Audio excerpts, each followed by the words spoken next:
Assalamualaikum warahmatullahi wabarakatuh. Sobat Misteri Sunyi Mencekam. Edisi cerita misteri kali ini berkisah tentang seorang anak yang dijadikan tumbal oleh omnya sendiri. Dan bagaimanakah kisah selengkapnya? Langsung saja kita simak sebuah kisah misteri nyata yang berjudul Jadi Tumbal Pesugihan Adik. Namaku Ratih, aku ibu rumah tangga yang tinggal di bilangan Sumedang, Jawa Barat. Aku janda yang harus menghidupi anak-anakku sendiri. Usiaku kini sudah menginjak 43 tahun. Aku sudah hidup tanpa suami sejak aku memiliki anak ketiga. Suami tercintaku meninggal dunia karena kecelakaan lalu lintas. Persis ketika anak ketigaku lahir, ia terburu-buru pulang dari tempat kerjanya untuk menyaksikan aku melahirkan di rumah persalinan. Tapi Tuhan berkehendak lain. Suamiku yang mengendarai sepeda motor ditabrak sebuah mobil hingga tewas.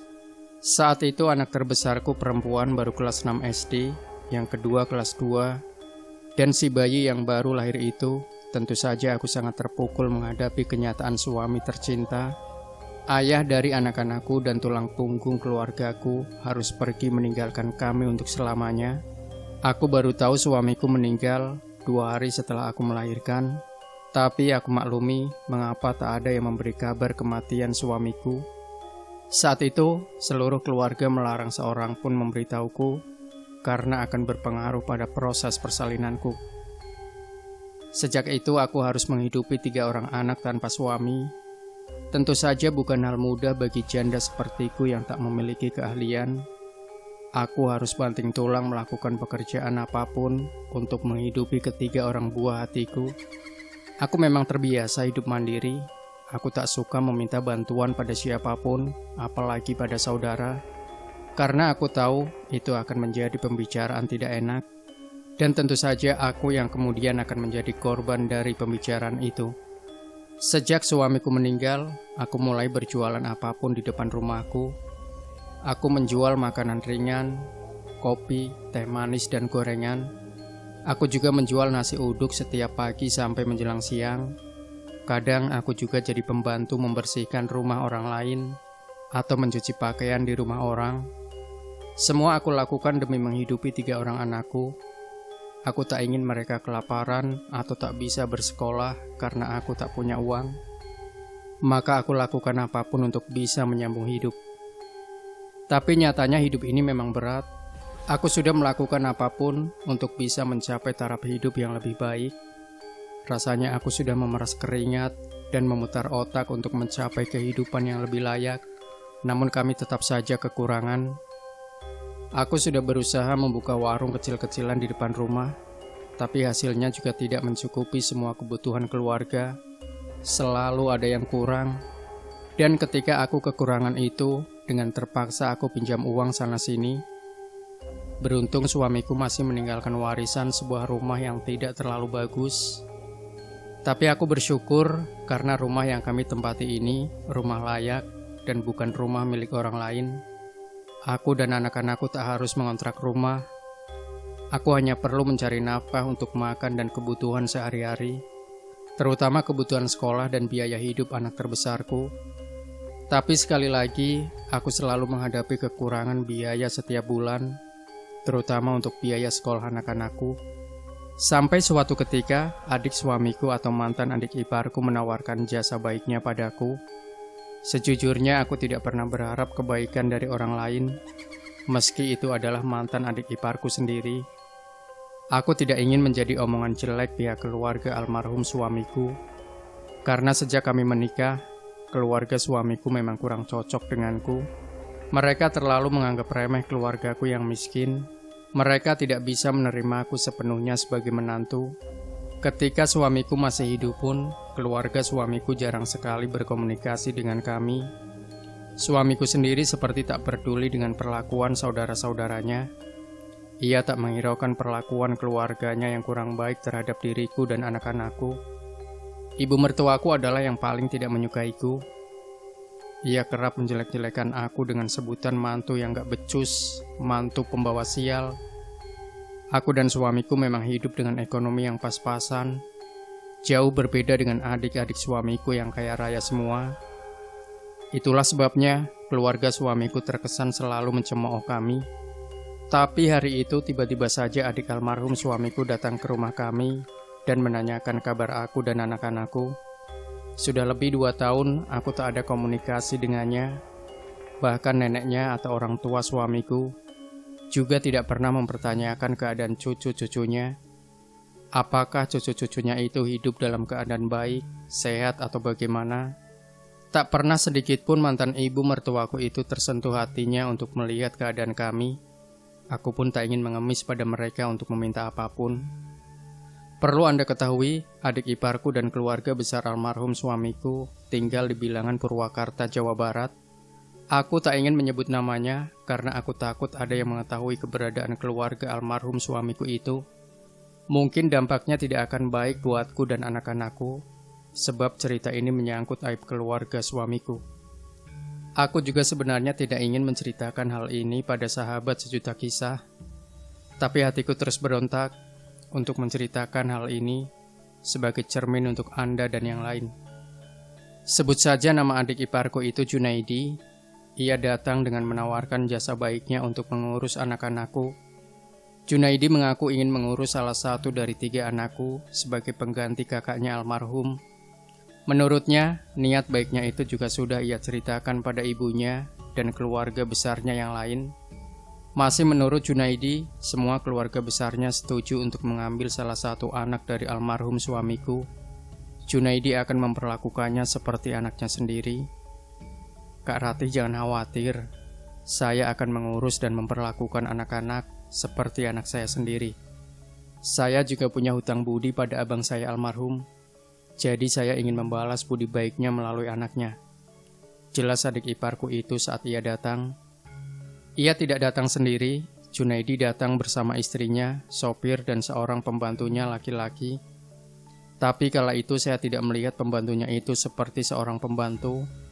Lebih mirip seorang aneh yang kelakuannya tidak bisa dimengerti.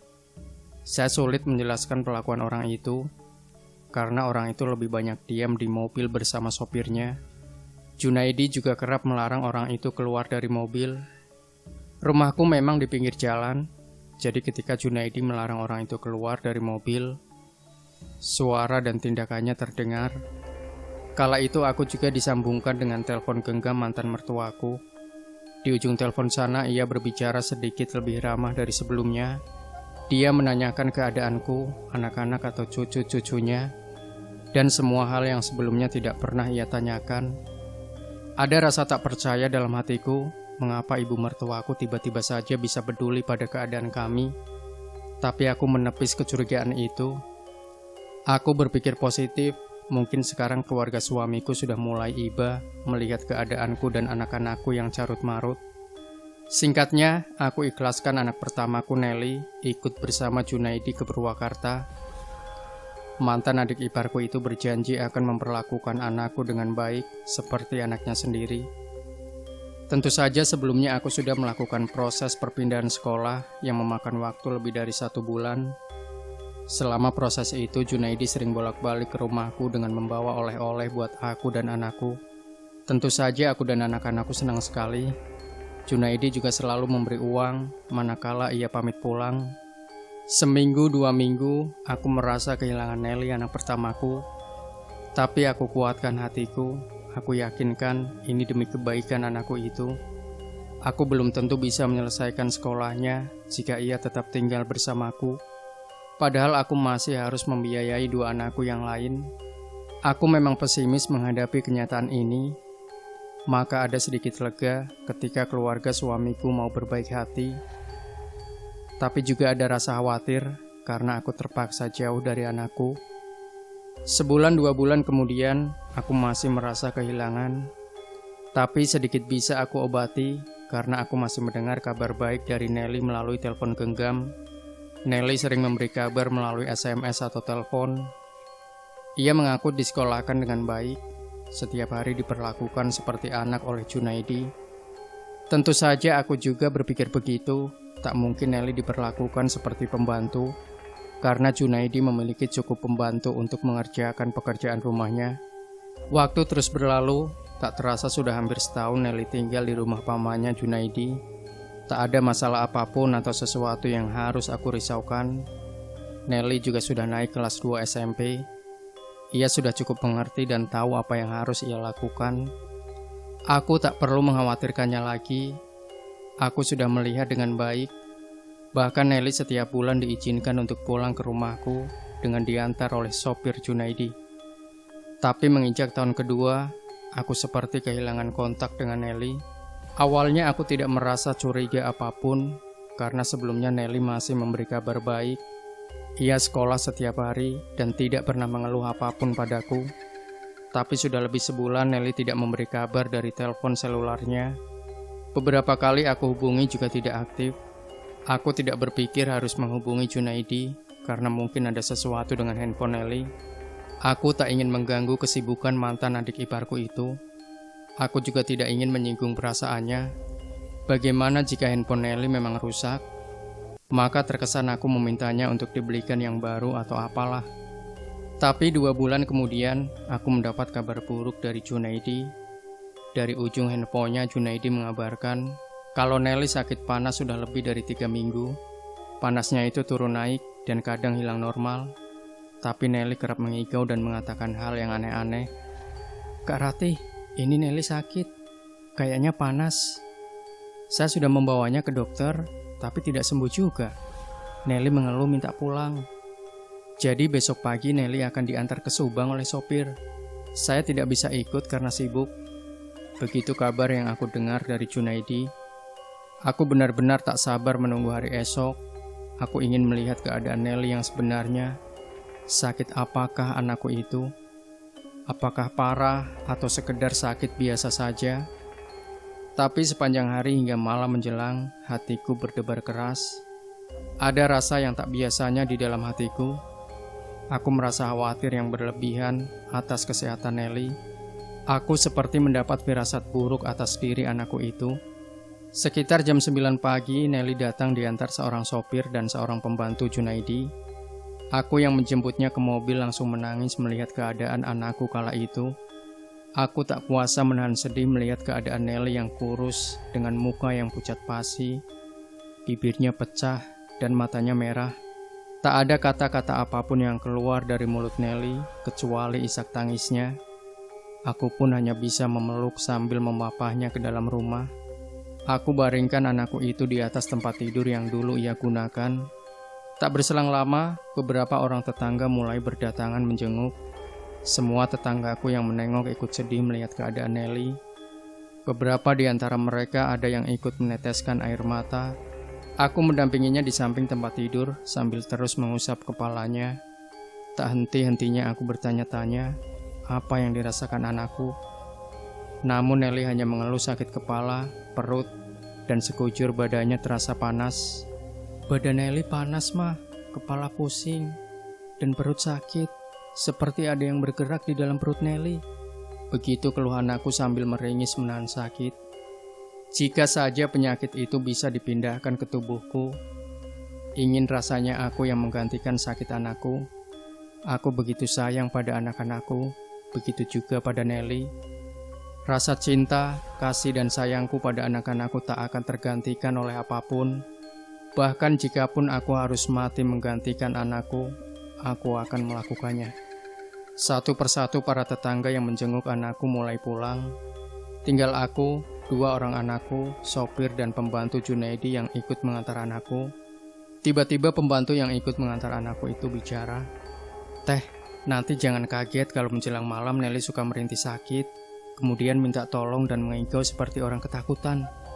Itu sudah berlangsung sejak ia sakit. Saya orang yang merawat Nelly selama ia sakit di rumah Juragan Edi. Saya juga yang mengurus menemani Nelly tidur kalau malam hari," bisik pembantu Junaidi di telingaku. Aku melihat ada rasa iba dari wajah wanita saat menceritakan kondisi Nelly. Kutebak usianya beberapa tahun saja lebih tua dari aku. Aku juga melihat keikhlasan, rasa kasihan dan perasaan keibuan yang tulus dari wanita itu. Tapi aku juga melihat kekhawatiran dari dalam tatapan matanya. "Maksud teteh gimana?" Aku bertanya karena memang tidak mengerti. Jadi orang itu menjelaskan beberapa kali menjelang maghrib, Nelly berteriak-teriak kesakitan dan memegang perutnya. Katanya perutnya itu sakit melilit, seperti ada yang menarik-narik ususnya. Di dalam perutnya, Nelly juga merasa seperti ada sesuatu yang bergerak ke kiri dan ke kanan. Kadang Nelly juga merasakan seperti ada benda keras yang bergerak ke ulu hatinya, hingga membuat ia sesak napas dan mual. Tak ada yang bisa dilakukan wanita parubaya itu, kecuali memijat-mijat tangan Nelly, kaki, atau mengusap kepala Nelly. Ia tak bisa melakukan apapun karena ia bukan dokter, bukan bidan atau perawat yang bisa menangani pasien. Yang bisa dilakukan wanita itu hanya berdoa membacakan ayat-ayat suci Al-Quran ke telinga Nelly. Tapi itu sangat manjur dirasakan, karena jika Nelly mendengar ayat-ayat Allah, maka ia akan berhenti berteriak kesakitan, kemudian tertidur. Kalau Nelly berteriak kesakitan itu, bacakan saja ayat-ayat Allah. Biasanya dia akan berhenti berteriak kesakitan dan kemudian tertidur. Tapi saya juga tidak yakin apakah dia tidur atau pingsan. Saya tidak paham. Jelas wanita parubaya itu lagi. Seperti pada senja itu, Nelly berteriak kesakitan dan mengagetkan seisi rumah. Wanita parubaya itu diperintah Ibu Edi untuk mengurus Nelly, karena memang hanya wanita parubaya itulah yang menjaga Nelly. Yang lain tak ada yang mau atau tak ada yang berani melakukannya. Orang lain di rumah itu hanya bisa merasa iba melihat keadaan Nelly tanpa bisa berbuat apa-apa. Nelly tiba-tiba berteriak kesakitan, suaranya nyaring terdengar hingga ke halaman depan rumah Juragan Edi. Wanita parubaya pembantu Juragan Edi berlari ke belakang menghampiri Nelly yang berguling-guling di tempat tidurnya menahan sakit. Kali ini ada yang berbeda dari sebelumnya. Mata Nelly tidak layu karena kesakitan. Badan Nelly juga sepertinya tegang, kaku dan tangannya menggaruk-garuk kasur, hingga beberapa benang jahit dari kasur itu putus. Mata Nelly melotot dengan bola mata yang merah menyala. Wanita parubaya itu melihat Nelly menjadi seperti orang yang mengerikan. Nelly terus berteriak-teriak minta tolong sambil bergulingan. Sesekali ia menjerit, mengeluh menahan sakit di perut, kepala dan sekujur tubuhnya. Saya cuma bisa melihat dan berdoa, membacakan ayat-ayat Allah. Tapi beberapa menit kemudian, mulutnya muntah mengeluarkan darah segar. Kemudian dari kemaluannya juga keluar darah segar, darah berwarna kehitaman, dan darah yang kental seperti agar-agar. Setelah Nelly muntah dan mengeluarkan darah itu, barulah ia berhenti berteriak menahan sakit. Saya benar-benar tidak tega melihatnya, Teh. Mudah-mudahan kalau di sini dia bisa sembuh, tutur wanita parubaya itu padaku. Menjelang sore, sopir dan wanita parubaya itu pamit pulang. Juragan Edi memang meminta mereka pulang menjelang sore. Entahlah, mantan adik iparku itu memang kehidupannya aneh sejak dulu. Itulah sebabnya almarhum suamiku tidak ingin terlalu akrab dengan adiknya sendiri. Almarhum suamiku juga seperti sengaja melarang dan menjauhkan kami dari keluarganya sendiri. Aku tidak pernah diberi penjelasan lebih detail mengapa ia lakukan, mengapa itu ia lakukan. Tapi jelas aku merasa suamiku memang menjaga jarak kami dengan keluarganya. Lepas maghrib, aku dikejutkan oleh teriakan Nelly dari kamarnya. Kala itu aku baru saja selesai melaksanakan sholat maghrib di kamarku.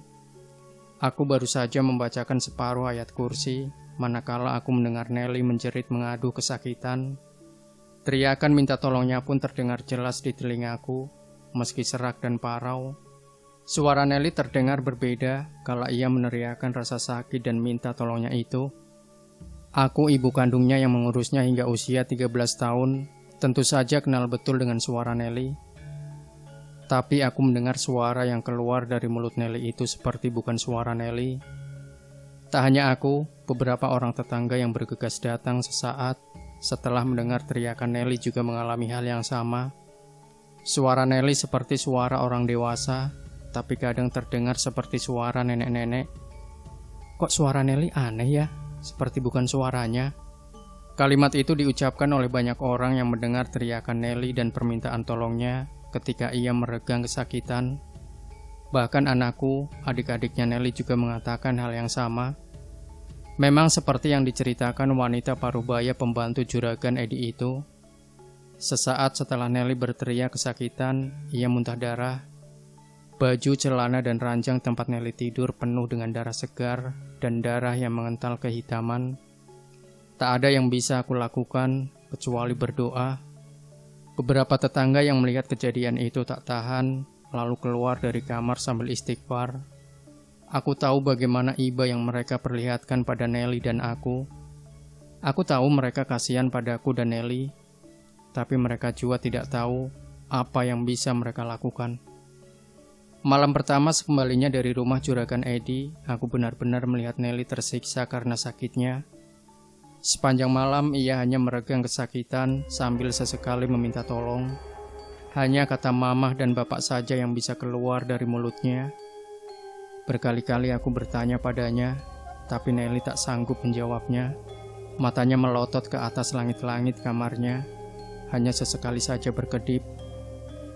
Esok harinya aku membawa Nelly ke dokter. Seperti biasa dokter memeriksa dan memberi obat pada Nelly.